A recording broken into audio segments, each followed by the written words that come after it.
La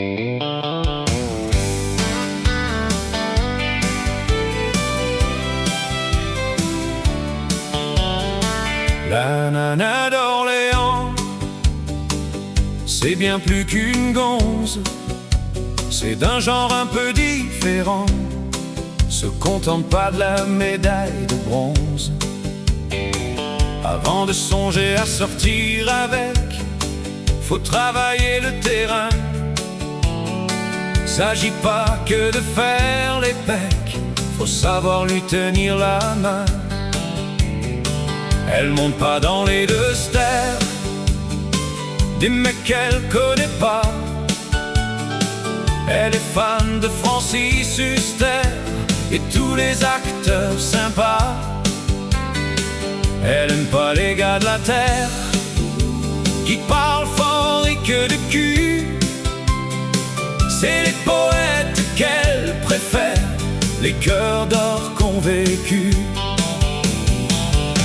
Peut-être oserais-je un jour poser mes lèvres plutôt de courir les filles et agir en lièvre. Si elle y consent, je serai son chevalier servant à la nana d'Orléans. La nana d'Orléans est tout en élégance, une noble de sang, une beauté de France. Que ferait-elle avec un crasseux, un vieux gars et sa gratte? C'est pas mes accords miteux qui risquent de lui donner hâte. Elle, quand elle parle de l'amour, ça me dresse les poils de partout. Moi, si je veux faire la même en retour, elle serait barrée à Katmandou. J'ai pas les mots pour égaler ce que je vois dans ses yeux. Je passe mon temps à me régaler avant qu'elle me dise adieu. Peut-être oserais-je un jour poser mes lèvres plutôt de courir les filles et agir en lièvre.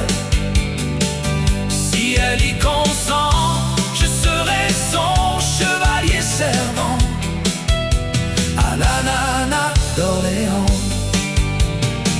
La nana d'Orléans, c'est une perle sur une moule, métaphore de mec gênant.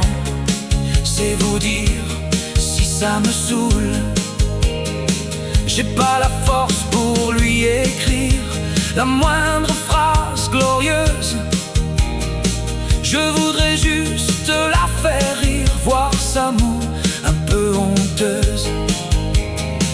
Peut-être que j'ai pas le niveau pour marcher à ses côtés, mais même le caniveau serait un honneur ou sauter. Je crois que jamais de ma vie une zouze m'avait mis dans cet état. Quand elle me fixe, elle me donne envie de glisser des falaises, d'être tard. Peut-être oserais